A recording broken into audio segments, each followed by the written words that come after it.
você não possa assistir sempre, mas se inscreva, peça para a pessoa se inscrever. Se a pessoa não gostar do conteúdo, ela está nos ajudando a alcançar quem goste. É mais ou menos assim.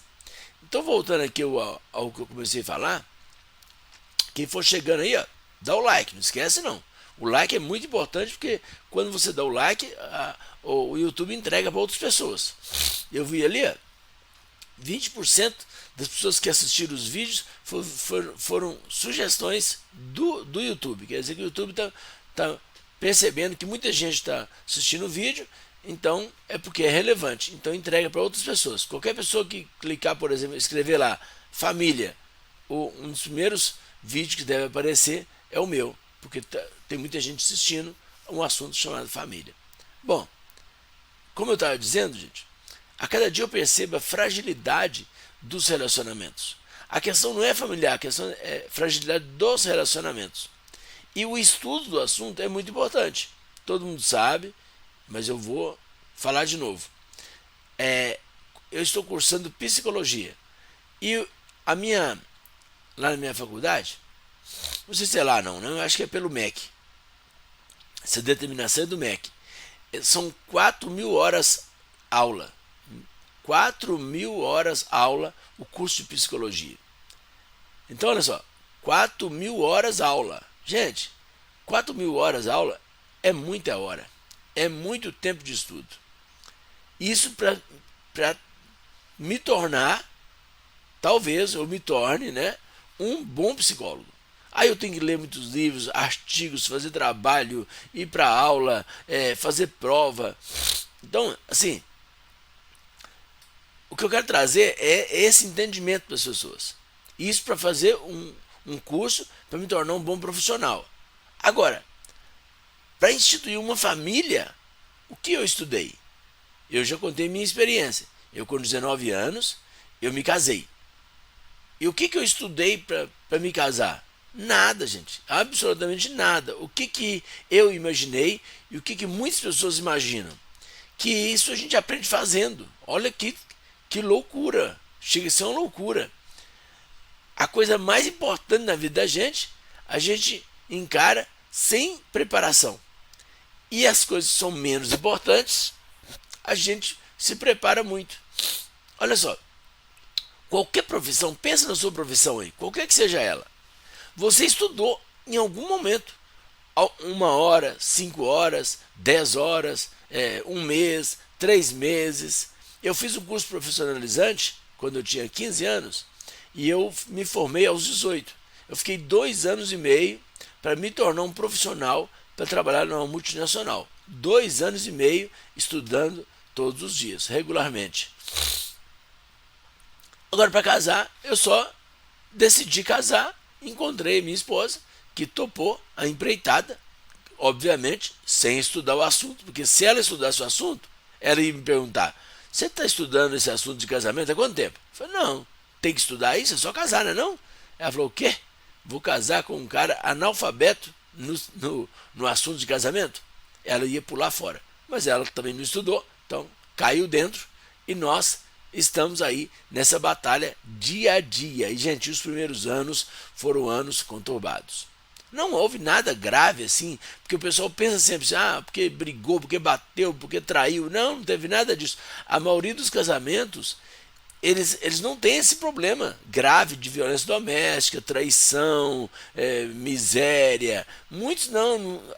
O problema do casamento não é esse. Isso aí, gente, essas coisas graves que acontecem, isso é a gota d'água, isso é o que explode um casamento. O problema do casamento é que as pessoas não têm rumo no casamento. Os jovens, os adolescentes, as pessoas solteiras, eles não têm noção do que é estar casado. E aí, quando entra no casamento, já se comprometeu, já fez uma aliança, já assinou documento, ou mesmo que não tenha assinado: eu só juntei, eu separo qualquer hora. Todo mundo sabe que não é bem assim.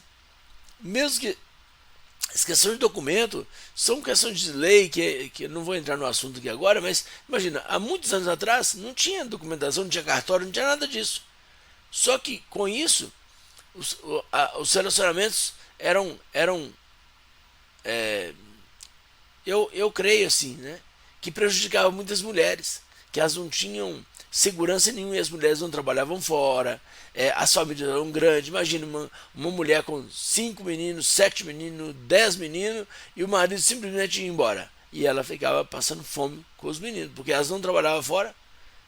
Na minha época, por exemplo, de criança, aqui no Brasil, né? Pelo menos aqui no Brasil. Em outros países, né? Cada um tem sua realidade. Mas olha só, aqui no Brasil, quando eu era criança, uns 70, 80% das pessoas eram pessoas que moravam em área rural, ou seja, na roça. Existe um fenômeno que chama o êxodo rural. É quando muitas famílias saem da roça, né, do interior, e vão para as capitais, principalmente. E outras cidades também com boas estruturas. Se você voltar na história e fizer uma pesquisa, você vai ver até os anos 70 não tinha as favelas, né? Alguns falam comunidade, periferia, dá na mesma, favela, né? O lugar que as pessoas vão lá, alguns invadem, outros compram o que foi invadido e vai se apertando assim, lugares assim que é até desumano deixar a pessoa morar. Mas como vai fazer com tanta gente que veio para um espaço pequeno? Imagina, lá onde a gente morava, a gente era família pobre, mas é como se fosse assim a propriedade nossa, lá do meu pai, da minha mãe, né, da família, é como se fosse o tamanho de um bairro aqui em Belo Horizonte. Imagina, era uma casa em um bairro. A ideia do interior é assim. E aí nós viemos para cá. O nosso lote tem ainda, né? 160 metros quadrados. Gente, olha, o tamanho de toda a nossa propriedade era menor. Toda a nossa propriedade, que era o lote, em Belo Horizonte, era menor do que a área construída pela nossa casa lá na roça. Ou não sei se você entende esse nome, paiol, onde guarda a colheita de milho. O paiol da minha casa, e a gente era família pobre, a gente não era rico não. O paiol era maior do que o nosso lote aqui em Belo Horizonte. Aí pega aquela família grande, né? Nós somos 14 filhos, claro que alguns já estavam casados quando eu vim. Sei lá, deve ter vindo assim, uns 5 ou 6. Meu pai, minha mãe, mais uns 4 ou 5. Eu não vou lembrar agora para fazer a conta, né? Vai tomar tempo. E colocaram a gente num cubículo, numa casa pequenininha, com um lote de 160 metros quadrados. E eu ainda me dei bem, né? Porque alguns vêm com casas menores ainda, com 2, 3, 4 meninos. Então, ficaram apertados. Então, o êxodo rural aconteceu isso. Por isso que Rio de Janeiro, São Paulo, Belo Horizonte e outras capitais se amontoaram. Hoje em dia deve ser menos de 20% da população brasileira que mora no interior. O resto mora nas capitais. Moram ou se viram, né? Sobrevivem. Por isso que acontece tanta tragédia aí quando vem enchente, quando vem algum período chuvoso e muitas casas não têm estrutura.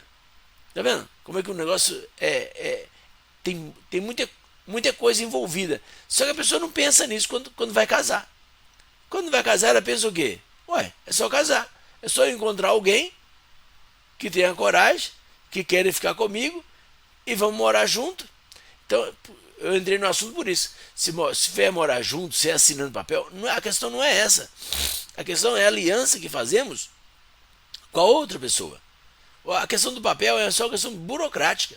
O importante aqui, para esse momento que eu estou falando aqui, claro que o papel é importante, dá segurança, está de acordo com a lei. Isso é outro assunto. O meu assunto aqui não é a parte burocrática, o meu assunto é a parte emocional, é a parte espiritual, é a parte, de um certo sentido, de prática. Por quê?